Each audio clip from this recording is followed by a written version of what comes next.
Hello everyone, welcome to this platform. Okay, last lecture में आपने देखा था मैसन-गेन फार्मूला क्या होता है. ओके, ये आपने देखा था मैसन-गेन फार्मूला. ओके, तो एक्चुअली इसके एप्लीकेशन से हम लोग सिग्नल फ्लो ग्राफ के किसी भी क्वेश्चन को सॉल्व कर सकते हैं.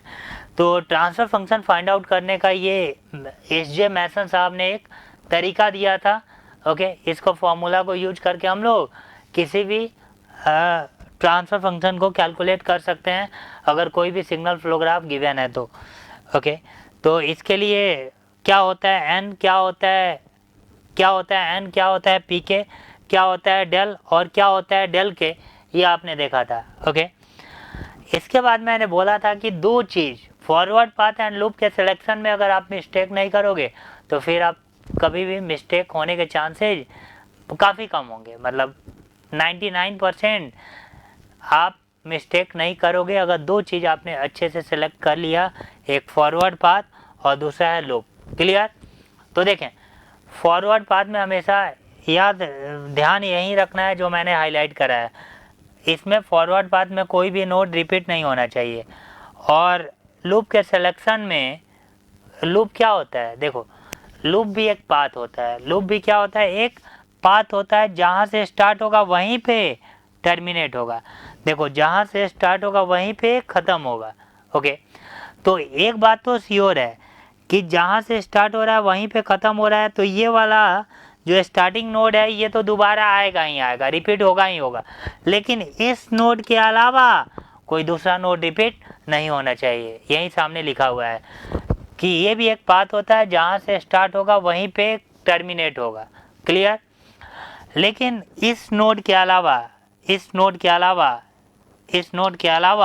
कोई दूसरा नोड रिपीट नहीं होना चाहिए. ये आपको लूप के सिलेक्शन में ध्यान रखना है, फिर कभी मिस्टेक होने के चांसेज नहीं होंगे. ओके, तो चलो स्टार्ट करते हैं प्रॉब्लम सेशन. तो स्टार्ट करते हैं प्रॉब्लम सेशन. क्लियर? यहाँ पे हम लोग 1 बाई 1 प्रॉब्लम सेशन स्टार्ट करेंगे. 1 बाई 1 काफ़ी न्यूमेरिकल सॉल्व करेंगे सिग्नल फ्लो ग्राफ के ऊपर.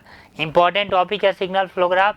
यहाँ से क्वेश्चन पूछे जाने के चांसेज 100% ही होते हैं. मतलब एक क्वेश्चन तो सिग्नल फ्लो ग्राफ से पूछा जाता है. ओके, तो चलो स्टार्ट करते हैं यहाँ से.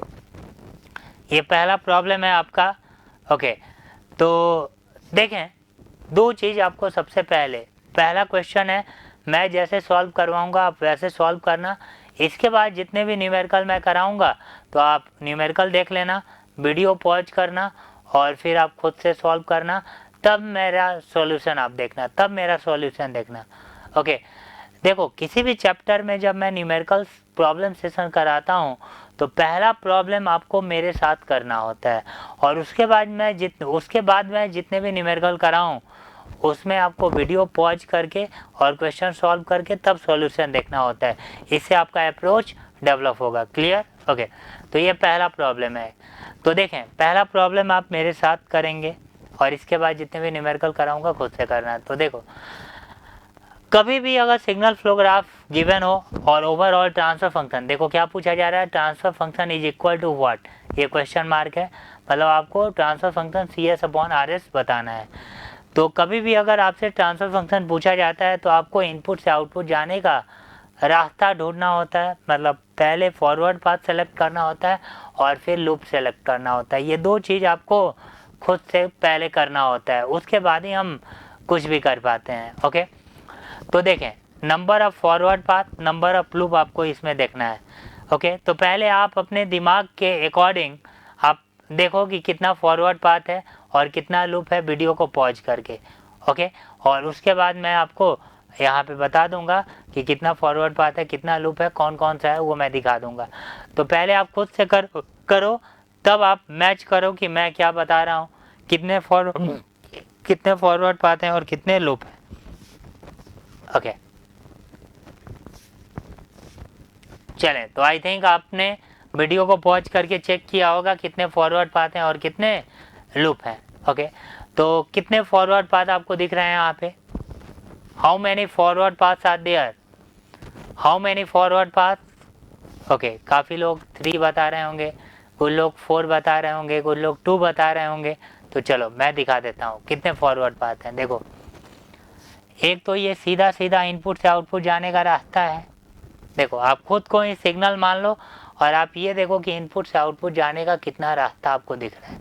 ओके, और एक और चीज़ ध्यान रखना होगा कि इनपुट से आउटपुट जाने में कोई भी पॉइंट, कोई भी नोड दोबारा नहीं आना चाहिए। ओके, तो देखो, एक तो फॉरवर्ड पाथ ये सीधा सीधा आप चले जाओ, पहला।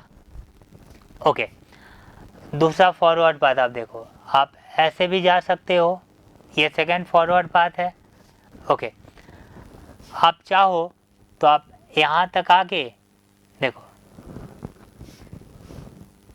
देखो अगला फॉरवर्ड पाथ, आप यहाँ तक ऐसे आओ, फिर ऐसे चले जाओ। ओके, तो आपने अभी तक कितना फॉरवर्ड पाथ देखा? एक सीधा सीधा। ठीक है, आप ऐसे भी जा सकते हो, आप ऐसे भी जा सकते हो, और आप ऐसे भी जा सकते हो। क्लियर? तो कितने फॉरवर्ड पाथ आपको दिख रहे हैं यहाँ पे? ओके, जितने भी फॉरवर्ड पाथ आपको दिख रहे हैं उसको इनलिस्टेड करते चले जाओ। क्लियर? ये देखो, पहला क्वेश्चन ही मैंने काफ़ी अच्छे लेवल का क्वेश्चन कराया है। ओके, मैं चाहता तो पहले 2-3 क्वेश्चन एकदम छोटे छोटे कराता, फिर बड़े क्वेश्चन पे मूव करता, लेकिन पहला क्वेश्चन ही मैंने ऐसा लिया है जिसमें काफ़ी सारे कंसेप्ट आपके क्लियर हो जाएंगे। तो देखो, जितने भी फॉरवर्ड पाथ्स आपको मैं दिखा रहा हूँ, इसको इनलिस्टेड आप करते चले जाओ। इसको क्या करते चले जाना है? इनलिस्टेड। तो देखो, इसको थोड़ा सा ऊपर कर लेते हैं, यहाँ तक। देखो, जितने फॉरवर्ड पाथ दिख रहे हैं उसको आप इनलिस्टेड करते चले जाओ। तो पहला फॉरवर्ड पाथ P1, क्या लिखा आपने? P1 सीधा सीधा, G1, G2, G3, G5। Clear? Okay, आप लोग भी चाहो तो ये पैरेलली लिख सकते हो, आप लोग भी। P2 सेकेंड फॉरवर्ड पाथ मैंने किसको लिया? आप ऐसे आओ, ऐसे चले जाओ, मतलब G1, G2, G3 और ये है G6। क्लियर? देखो, यहाँ तक ऐसे आए, फिर ऐसे चले गए। ये भी इनपुट से आउटपुट जाने का एक रास्ता है। अब देखें P3 forward path third, P3 देखें, P3 question, P3 third forward path कैसे लोगे आप? आप यहाँ तक ऐसे आए, फिर ऐसे आए, ऐसे चले गए, मतलब G4, G5, G4, G5। Clear? फिर आप P4 देखो, फोर्थ फॉरवर्ड पाथ, आप यहाँ तक ऐसे आए, ऐसे गए, फिर ऐसे चले गए, मतलब G4, G6, G4, G6। Okay, तो ये 4 फॉरवर्ड पाथ आपको मैंने दिखाया था अभी। ठीक है, जिसको मैंने 1 by 1 इनलिस्टेड भी कर दिया, जिसको मैंने 1 by 1 यहाँ इनलिस्टेड भी कर दिया। तो जितने फॉरवर्ड पाथ आपको दिख रहे हैं सबको आपने क्या किया? इनलिस्टेड कर दिया। क्लियर?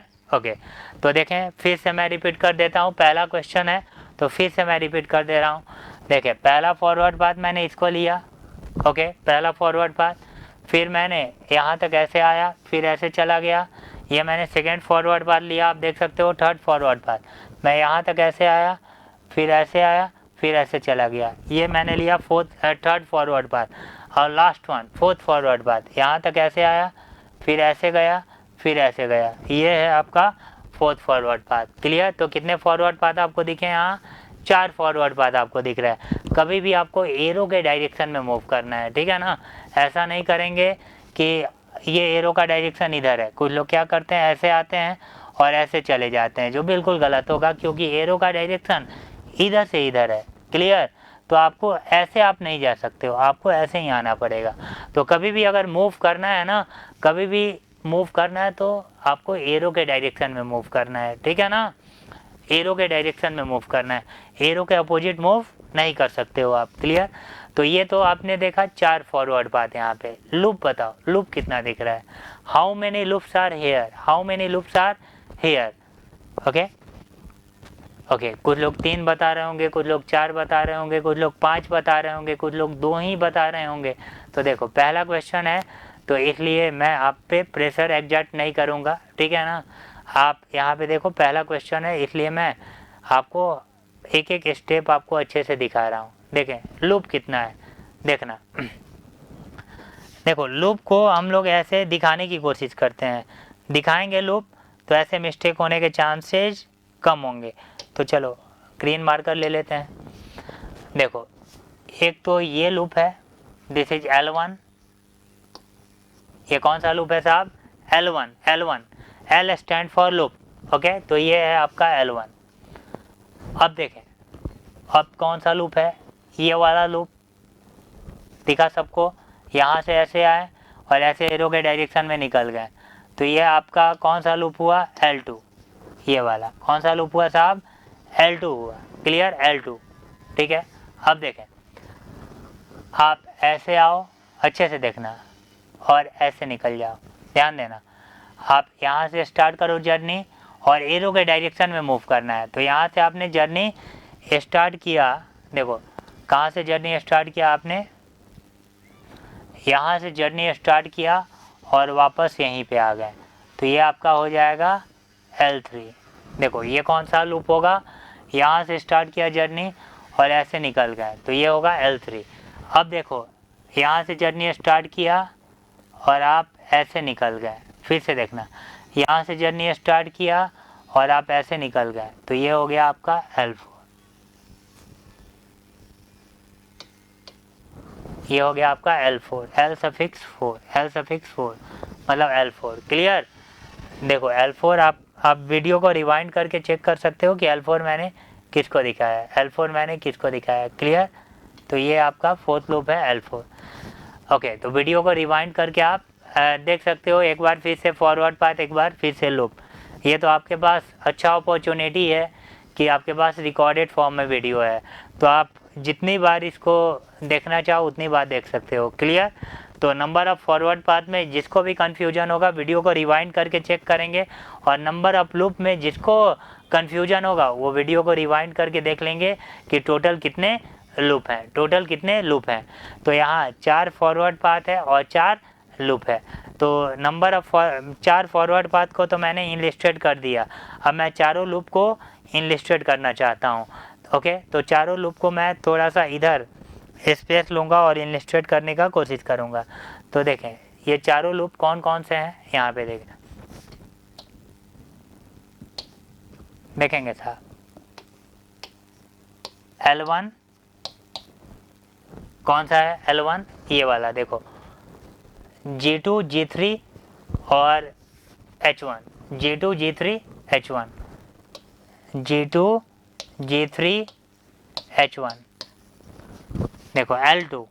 अच्छा, कुछ लोग को ऐसा कन्फ्यूजन होगा कि सर जिसको आपने L1 लिया है क्या उसको हम L2 ले सकते हैं, या जिसको L2 आपने लिया है क्या उसको L1 ले सकते हैं? बिल्कुल ले सकते हैं। जो लास्ट में आपका आंसर आएगा वो सबका सेम आएगा। जैसे मैंने इसको L1 लिया है, आप चाहते तो इसको L2 ले लेते और इसको L1 ले सकते थे, वो आपकी इच्छा है। क्लियर? तो एक्चुअली आप 4 लूप है, L1 L2 L3 L4, आप कहीं भी सेलेक्ट कर सकते हो, मैं कहीं भी कर सकता हूँ, कोई तीसरा बंदा है वो कहीं भी कर सकता है, लेकिन लास्ट में जब आंसर आएगा तो सबका आंसर क्या आएगा? सेम आएगा। ओके, तो बताएं L2 क्या होगा? L2 क्या होगा? तो L2 आपने लिया है, इसको मैंने लिया है, ठीक है ना। तो G1 G2 G3, G1 G2 G3 G4, sorry G1 G2 G3 G5, not G4, G5 and देखिए G1 G2 G3 G5 H2। Okay, ये मैंने लिया था आपका G5। देखिए एक बार L2 G1 G2 G3 G5 H2। Clear? तो ये G5 हो गया और ये H2। ओके, ये वाला लूप L2 मैंने दिखाया हुआ है यहाँ पे, ये आपका क्या लिया है? मैंने L2 लिया है, ठीक है ना। अब देखें नेक्स्ट L3 किसको लिया है? मैंने इसको लिया है L3। ओके, अच्छे से दिख रहा है आपको। देखो इसको मैंने L3 दिखाया है कि मैं यहाँ से चलना शुरू किया, वापस यहीं पे पहुँच गया, तो क्या होगा? G4 G5 H2। L3 क्या होगा? G4 G5 H2। ओके, क्या देखा आपने? G4 G5 H2।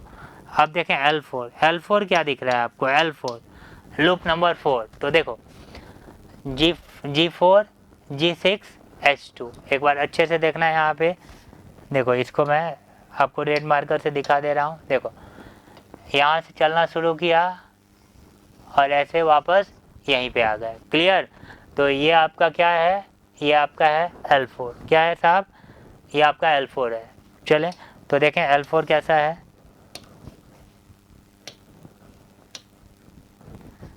G4 G6H2, G4 G6H2, ये 4 लूप मैंने इनलिस्टेड कर लिया। ये 4 फॉरवर्ड पाथ है और ये 4 लूप है, इसको मैंने क्या किया, इनलिस्टेड कर लिया। ठीक है, अब आप देखें मैसन गेन फॉर्मूला आपको क्या बोलता था।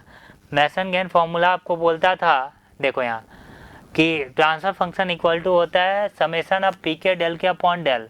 ओके, और यहाँ पे ये समेसन में के का वैल्यू 1 से लेके कहाँ तक जाएगा, n तक।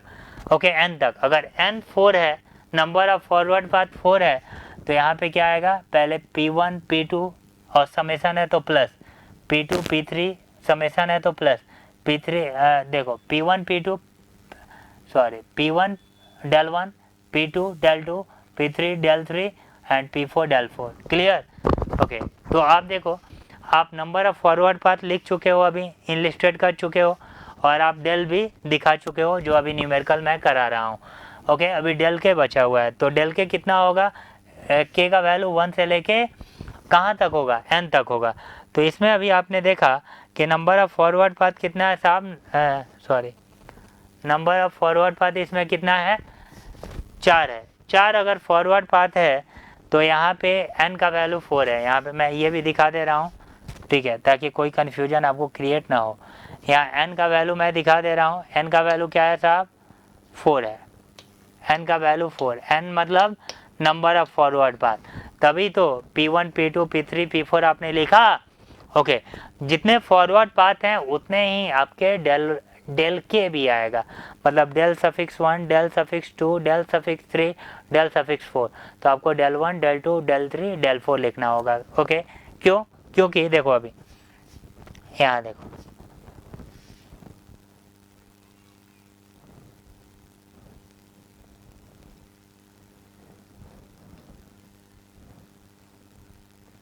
देखें यहाँ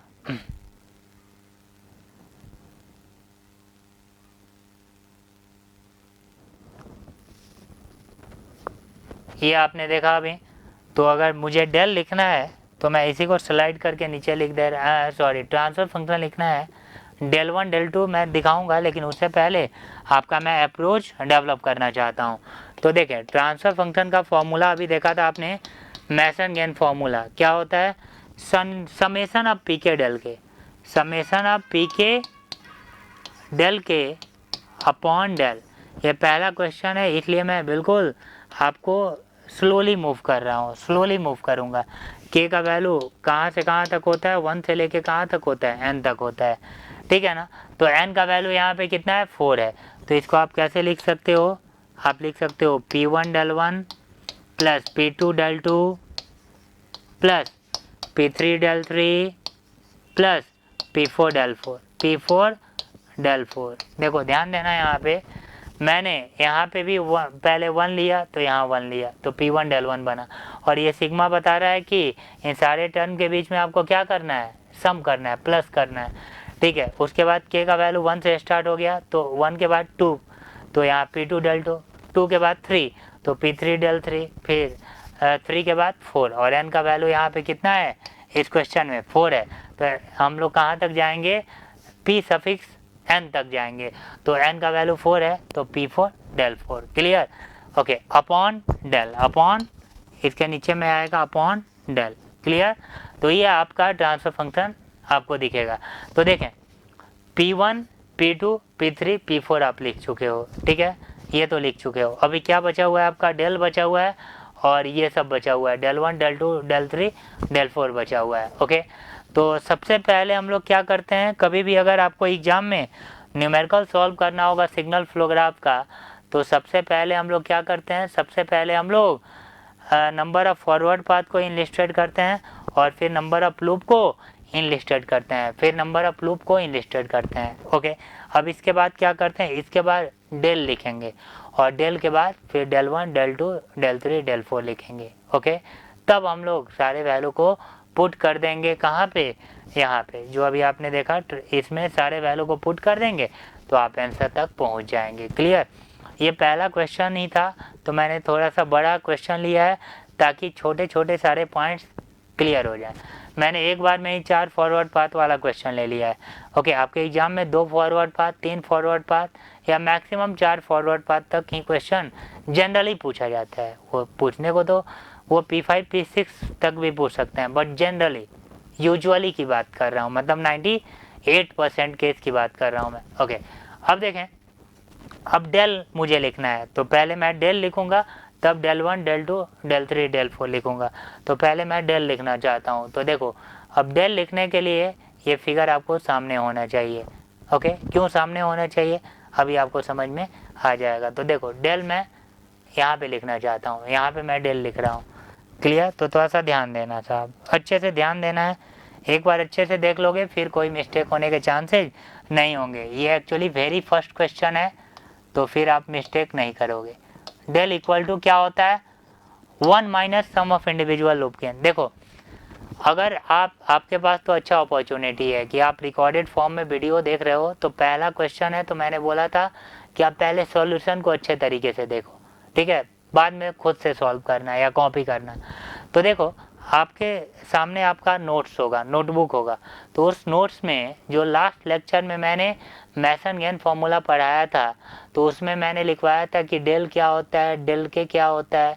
ओके, तो आप डेल लिखने जा रहे हो तो डेल लिखने के लिए आप अपने नोट्स में जहाँ पे मैंने डेल इक्वल टू फार्मूला लिखवाया था उसको सामने ओपन कर लो, और फिर मैं यहाँ पे आपको डेल लिखूँगा तो सामने जब नोट्स में डेल का फॉर्मूला होगा तो आपका अंडरस्टैंडिंग पूरा 100% क्लियर हो जाएगा। तो देखें, डेल इक्वल टू मैंने लिखाया था 1 minus sum of individual loop gain, 1 minus sum of individual loop gain. तो जितना इंडिविजुअल लूप गेन है उन सब का समेशन कर लेना है। ओके, इसमें आपको टचिंग नॉन टचिंग कुछ देखने का ज़रूरत नहीं है। ओके, तो टोटल कितने लूप हैं, 4 लूप हैं, इन सब का समेशन आपको ब्लाइंडली कर लेना है, L1 plus L2 plus L3 plus L4। Okay, फिर क्या लिखवाया मैंने, plus sum of product of 2 non touching loop gain, sum of product of 2 non touching loop gain, मतलब कौन कौन से ऐसे 2 लूप हैं जो आपस में नॉन टचिंग है। अच्छा, 2 नॉन टचिंग लूप गेन अगर कोई पूछे तो आप बता सकते हो कैसा होगा। देखो यहाँ 2 नॉन टचिंग लूप गेन, जैसे मान लो ये मैं एग्जांपल ले रहा हूँ, एक लूप मान लो ये है, ये आपका एक लूप है L1। ओके, एक लूप ये है, ये लूप है आपका L2, ये कौन सा लूप है साहब, L2। ठीक है, तो आप बताओ ये दोनों लूप आपस में टचिंग कहलाएंगे या नॉन टचिंग। तो आप बोलोगे नॉन टचिंग, मतलब दोनों आपस में टच नहीं कर रहे। एक और लूप यहाँ पे है, ये मान लो आपका कौन सा लूप है साहब, L3 है, कौन सा लूप है, L3। ओके, तो आप बताओ L3, तो L1 L2 L3 ये तीनों आपस में टचिंग दिख रहे हैं या नॉन टचिंग दिख रहे हैं। तो ये तीनों आपस में क्या दिख रहे हैं, नॉन टचिंग दिख रहे हैं। L1 यहाँ पे, L2 यहाँ पे, L3 यहाँ पे, ये तीनों लूप आपस में क्या दिख रहे हैं साहब, नॉन टचिंग दिख रहे हैं। क्या दिख रहे हैं, non touching. L1 L2 L3 ये तीनों आपस में क्या है, नॉन टचिंग है। ठीक है, ओके। अब देखो, यही अगर लूप कुछ ऐसा होता तो ऐसा ध्यान देना है, यही लूप कुछ ऐसा होता, ये मान लो G1 है, G2 है और ये ये आपका H1 है मान लो, और ये H2 है। ओके, तो यहाँ कितना लूप आपको दिख रहा है, यहाँ आपको दिख रहा है कितना लूप, 2 लूप। ये आपका L1 है ये वाला, और ये वाला आपका L2 है। ओके, अब बताओ L1 और L2 आपस में टचिंग है या नॉन टचिंग है। तो आप बोलोगे टचिंग है, क्योंकि इस नोड पे ये दोनों एक दूसरे को क्या कर रहे हैं, टच कर रहे हैं, टच कर रहे हैं। ओके, तो आपको एक्चुअली यहाँ पे लास्ट क्वेश्चन में क्या देखना है कि कितने, देखो डेल हम लोग लिख रहे थे तो क्या होता है, डेल का formula 1 minus sum of individual loop gain plus sum of product of 2 non touching loop gain. तो आपको यहाँ पे देखना है कि 2 नॉन टचिंग लूप गेन के कितने कॉम्बिनेशन है, कितने कॉम्बिनेशन है। ओके, तो देखो जैसे यहाँ पे मैंने एग्जांपल लिया था, अगर यहाँ पे आपसे पूछा जाता है, इसको मैं डिलीट कर रहा हूँ इसको, और बस ये 3 रहने दे रहा हूँ। आपसे अगर पूछा गया होता कि बताएं यहाँ पे total 2 non touching loop gain के कितने कॉम्बिनेशन है, तो आप क्या बताते, देखिए आप बताते L1 L3, आप बताते L1 L3, ध्यान से देखना L1 L3 ये पहला कॉम्बिनेशन, दूसरा L1 L2, आप बताते L1 L2, फिर तीसरा L2 L3, क्या होता है L2 L3, ओके।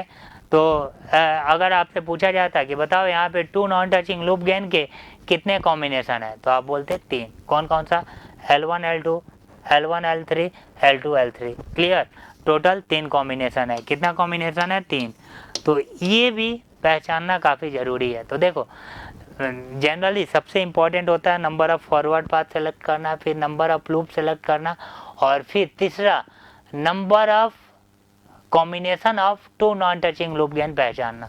तो इस फिगर में अगर मैं पूछता कि बताओ दो दो लूप के कितने, मतलब दो लूप ऐसे कितने कॉम्बिनेशन बन रहे हैं जो आपस में नॉन टचिंग है, या दो नॉन टचिंग लूप गेन के कितने कॉम्बिनेशन है, तो आप बोलते 3, ओके। अगर मैं पूछता कि बताओ 3 नॉन टचिंग लूप गेन का कितना कॉम्बिनेशन है, मतलब कौन से ऐसे 3 लूप हैं जो आपस में नॉन टचिंग है, तो आपको दिख रहा है L1 L2 L3 ये बिल्कुल अलग अलग जगह पे है, तो यहाँ पे 3 नॉन टचिंग लूप गेन का एक कॉम्बिनेशन है L1 L2 L3, ओके।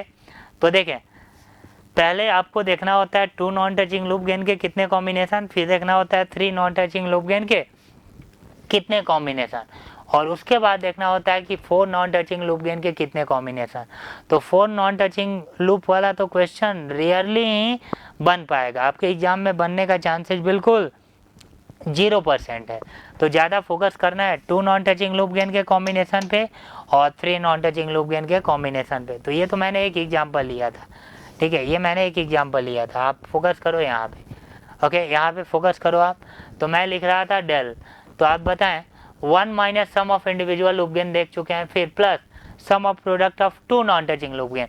तो आप यहाँ पे बताओ, यहाँ पे चारों लूप मैंने दिखाया है, कौन कौन से ऐसे 2 लूप हैं जो आपस में नॉन टचिंग है, बताओ कौन कौन से ऐसे 2 लूप हैं जो आपस में नॉन टचिंग है।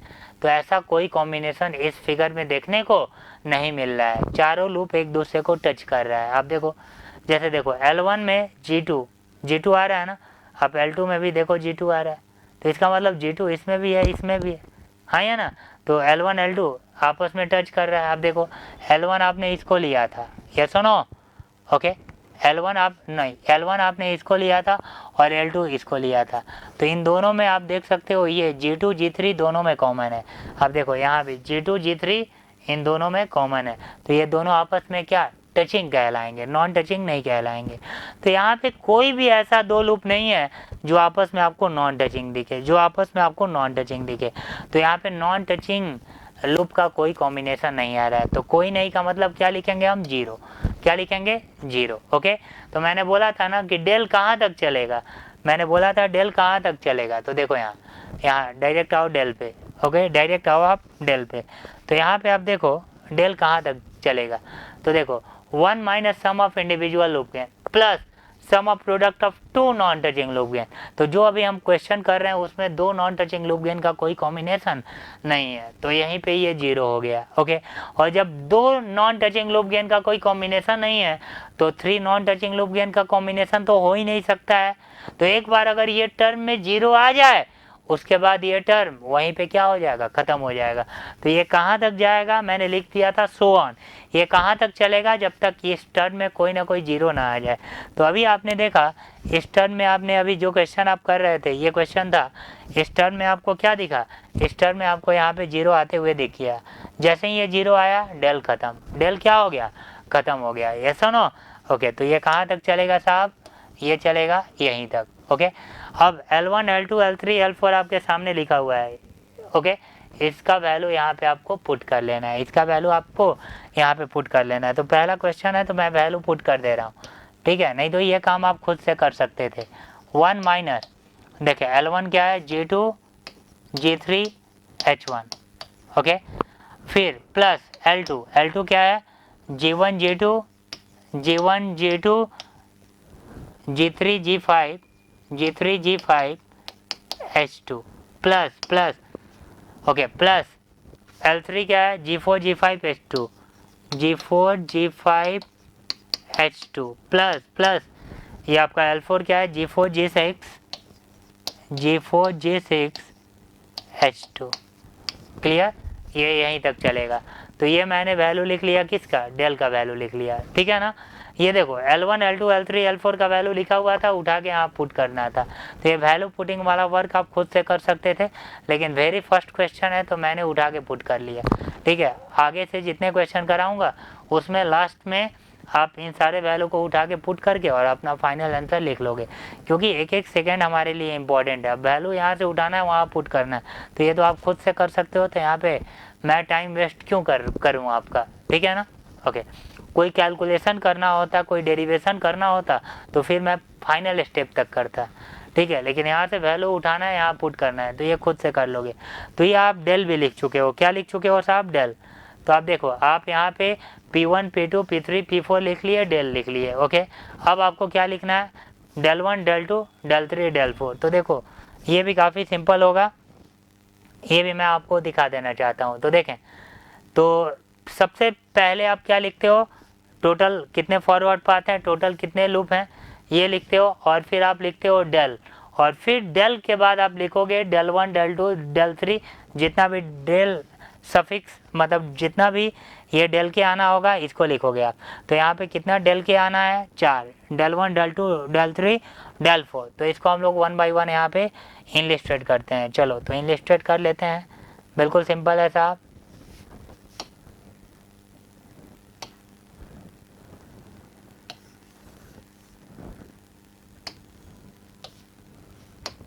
चले तो यहाँ पे देखते हैं डेल 1। तो देखें डेल 1 का फॉर्मूला होता है 1 माइनस, देखो डेल सफिक्स के का जो फॉर्मूला मैंने लिखवाया था वो आप अपने कॉपी में ओपन कर लें, किसका, डेल सफिक्स के का, डेल सफिक्स के का। ये देखो ये वाला जो फॉर्मूला था ये आपने अपने नोटबुक में लिख लिया होगा, तो इसको आप अपने नोटबुक में सामने कॉपी कर लेंगे, लास्ट लेक्चर में पढ़ाया था मैंने, ठीक है। ताकि मैं अभी डेल 1 डेल 2 डेल 3 डेल 4 लिखूं तो ये आपके सामने बना रहेगा, तो आप तुरंत समझ पाओगे, तुरंत आप समझ पाओगे। तो देखो यहाँ पे मैं लिखने जा रहा हूँ क्या, डेल 1, मैं लिखने जा रहा हूँ यहाँ पे डेल 1। तो देखें डेल 1 लिखूंगा तो कैसे लिखूंगा, del 1 minus sum of individual loop gain. देखो क्या लिखवाया था मैंने formula, 1 minus sum of individual loop gain not touching first forward path. तो इसमें 4 लूप है, 4 लूप है, कौन सा ऐसा लूप है जो इस फर्स्ट फॉरवर्ड पाथ को टच नहीं कर रहा है, कौन सा ऐसा लूप है जो इस फर्स्ट फॉरवर्ड पाथ को टच नहीं कर रहा है। तो कोई भी ऐसा लूप नहीं है जो फर्स्ट फॉरवर्ड पाथ को टच न कर रहा हो, सारे लूप पहले फॉरवर्ड पाथ को टच कर रहे हैं। मैंने लिखवाया था डेल 1 का formula 1 minus sum of individual loop gain not touching first forward path. Clear, तो कौन सा ऐसा लूप है जो फर्स्ट फॉरवर्ड पाथ को टच नहीं कर रहा है, सारे लूप फर्स्ट फॉरवर्ड पाथ को टच कर रहा है, कोई भी ऐसा लूप नहीं है जो फर्स्ट फॉरवर्ड पाथ को टच ना करे। तो कोई नहीं का मतलब है 0, तो ये 1 माइनस 0 क्या आ जाएगा, 1। तो देखो डेल 1 यहीं पे ख़त्म हो गया, क्लियर, ओके। अब देखें डेल 2, अब लिखना है आपको डेल 2। तो डेल 2 का फॉर्मूला होगा 1 minus sum of individual loop gain not touching second forward path. तो सेकेंड फॉरवर्ड पाथ मैंने इसको लिया था, तो कौन सा ऐसा लूप है जो इस सेकेंड फॉरवर्ड पाथ को टच ना कर रहा हो। तो कोई भी ऐसा लूप नहीं है जो सेकेंड फॉरवर्ड पाथ को टच ना कर रहा हो, तो ये भी क्या हो जाएगा, कोई नहीं का मतलब 0, तो ये भी 1। अब देखो कोई ऐसा लूप नहीं है जो सेकेंड फॉरवर्ड पाथ को टच ना कर रहा हो, तो फिर तो हमें 2 नॉन टचिंग लूप गेन अगला टर्म लेने का तो ज़रूरत ही नहीं है।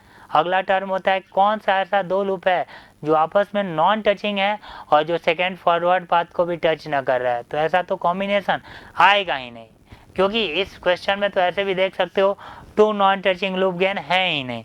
तो हम लोग यहाँ पे जब 2 नॉन टचिंग लूप गेन है ही नहीं तो हम लोग यहाँ पे इसका बात तो करेंगे ही नहीं, ये बस यहीं पे ख़त्म हो जाएगा। 1 minus sum of individual loop gain not touching kth forward path और plus sum of product of 2 non touching loop gain. तो जब 2 नॉन टचिंग लूप गेन है ही नहीं तो हम लोग इस टर्म तक तो जाएंगे ही नहीं, क्योंकि यहीं पे ये 0 हो जा रहा है। तो मैंने पहले ही बोल दिया है कि ये जहाँ पे 0 हो जाए ना, देखो जब आप डेल लिखो या जब आप डेल के लिखो, अगर पहला 0 आपको मिल गया तो आप समझ जाना कि इसके आगे जाने का कोई ज़रूरत नहीं है। तो ये था आपका del 2। अब देखें del 3, अब देखें आप del 3, del 3, तो del 3 इक्वल टू क्या होगा, 1 minus sum of individual loop gain not touching third forward path. तो देखिए थर्ड फॉरवर्ड पाथ मैंने इसको लिया था, किसको लिया था, इसको, ऐसे आया ऊपर से ऐसे निकल गया, ये थर्ड फॉरवर्ड पाथ था। तो कौन सा ऐसा लूप है जो इस थर्ड फॉरवर्ड पाथ को टच नहीं कर रहा है, सारे लूप इसको टच कर रहे हैं। आप बोलोगे कि सर ये लूप तो टच नहीं कर रहा है, तो बिल्कुल कर रहा है, इस नोड पे कर रहा है और इस नोड पे कर रहा है, क्लियर, इन दो नोड पे टच कर रहा है। तो ऐसा कोई कॉम्बिनेशन आपको देखने को नहीं मिलेगा, ऐसा कोई कॉम्बिनेशन देखने को नहीं मिलेगा। ओके, तो चले, तो आप देखें del 3, 1 minus sum of individual loop gain not touching third forward path. कौन सा लूप इसको टच नहीं कर रहा है, सारे कर रहे हैं, तो कोई नहीं का मतलब 0, तो ये क्या आ जाएगा 1, del 3 भी 1 आ गया। अब देखें लास्ट वन क्या, del 4, तो del 4 देख लें आप यहाँ पे, del 4, 1 minus sum of individual loop gain not touching fourth forward path. कौन सा ऐसा लूप है जो fourth forward path, fourth forward path मैंने किसको लिया था, इसको लिया था, इस ऊपर वाले को लिया था। तो कौन सा लूप है जो इस फोर्थ फॉरवर्ड पाथ को टच नहीं कर रहा है। ओके, तो आप देख सकते हो सारे कर रहे हैं। देखो कुछ लोगों को ये कन्फ्यूजन होगा कि सर L1 नहीं कर रहा है, देखो फोर्थ फॉरवर्ड पाथ ये था, तो आप बोलोगे कि सर L1 नहीं कर रहा है, बिल्कुल L1 कर रहा है, L1 ये है ना, तो किस नोड पे कर रहा है, इस नोड पे कर रहा है, कहाँ पे कर रहा है, इस नोड पे कर रहा है, इस नोड पे आप देख सकते हो ये था आपका P4, ओके, चौथा फॉरवर्ड पाथ, और ये है आपका L1, तो इस नोड पे ये चौथा फॉरवर्ड पाथ और पहला लूप आपस में टच कर जा रहा है। तो ऐसा कोई कॉम्बिनेशन आपको देखने को नहीं मिल रहा है। तो अगर del 4 लिखना है तो ऐसा कोई नहीं का मतलब 0, तो ये क्या आ जाएगा 1। तो आपने देखा यहाँ del 1 भी 1, del 2 भी 1, del 3 भी 1, del 4 भी 1। अब सारे वैल्यू आपके आ चुके हैं, ठीक है, आपका P1, P2, P3, P4 का भी वैल्यू आ चुका है, del 1, del 2, del 3, del 4 का वैल्यू 1 1 1 1 आ चुका है, ठीक है, और del का वैल्यू भी आ चुका है, आप देख सकते हो del का वैल्यू भी आ चुका है। आपको बस करना क्या है, सारे वैल्यू को उठा के और इसमें पुट कर लेना है। तो ये 1 स्टेप का काम है, आप वैल्यू उठाओ यहाँ पुट कर लोगे, तो इतना तो आप कर लोगे ना, यहाँ कोई सिंप्लीफिकेशन वाला काम नहीं है। कुछ ऐसा होता है सिंप्लीफाई करना होता तो मैं पूरा फाइनल स्टेप तक, मतलब लास्ट स्टेप भी लिख देता है। तो लास्ट स्टेप आपको क्या करना है, सारे वैल्यू को उठा के यहाँ पे पुट कर लेना है। तो ये काम तो आप खुद से कर लोगे ना, यहाँ पे इक्वल टू लिख के आप क्या कर लोगे, इक्वल टू लिख के इन सारे वैल्यू को उठा के यहाँ पुट कर लो, तो कर तो लोगे, और फिर यहाँ पे जो लिखोगे वो आपका फाइनल आंसर होगा। तो ये काम आप सारे वैल्यू को उठा के पुट कर लो, वो आपका आंसर हो जाएगा। तो आई थिंक आपको ये समझ में आया होगा। ये आपका वेरी फर्स्ट क्वेश्चन था, पहला क्वेश्चन था, तो मैंने आपको ये सॉल्व करना सिखाया। ओके, तो सबसे पहले आप क्या करोगे, कभी भी अगर आपने सेमेस्टर एग्जाम में आपको न्यूमेरिकल करना हो तो आपको न्यूमेरिकल तो पूरा करना होगा ना। तो सबसे पहले कितने फॉरवर्ड पाथ हैं उसको इलिस्ट्रेट करते हैं, फिर कितने लूप हैं उसको इलिस्ट्रेट करते हैं, फिर हम लोग डेल लिखते हैं और फिर हम लोग डेल के लिखते हैं। ये 4 स्टेप में आप मतलब सारे स्टेप कंप्लीट करते हो। 4 स्टेप में मतलब सारे वैल्यू आ जाते हैं, और फिर उसके बाद 5वां स्टेप करना चाहो तो सारे जो मतलब 4 स्टेप में सारे वैल्यू जो आ चुके हैं उसको 5वें स्टेप में आप यहाँ पे डायरेक्ट पुट कर देते हो, आपका आंसर आ जाता है। क्लियर? तो आपको सीक्वेंस मेंटेन रखना है। पहले नंबर ऑफ फॉरवर्ड पाथ को इलिस्ट्रेट करेंगे, नंबर ऑफ लूप को इलिस्ट्रेट करेंगे, फिर डेल लिखेंगे, फिर डेल के लिखेंगे, तब ट्रांसफर फंक्शन आप लिख पाओगे। क्लियर? ऐसे आप 5 स्टेप में किसी भी क्वेश्चन को सॉल्व कर सकते हो। तो यह आपका पहला क्वेश्चन था, आई थिंक आपको अच्छे से समझ में आया। ठीक है, अब देखते हैं हम लोग अगला क्वेश्चन। तो this is very first question. ये आपका पहला क्वेश्चन था। ओके, अच्छा क्वेश्चन था, बड़ा क्वेश्चन था, ठीक है ना। तो छोटा मोटा क्वेश्चन नहीं था, बड़ा क्वेश्चन था, ठीक है, जो आपके एग्जाम में 10 नंबर में 12 नंबर में पूछ लिया जाता है। अब देखें अगला क्वेश्चन भी अच्छा टाइप का question. If you really like the video, hit the like button, share the video, comment on our video and subscribe to our YouTube channel and press the bell icon for the latest updates. Thank you.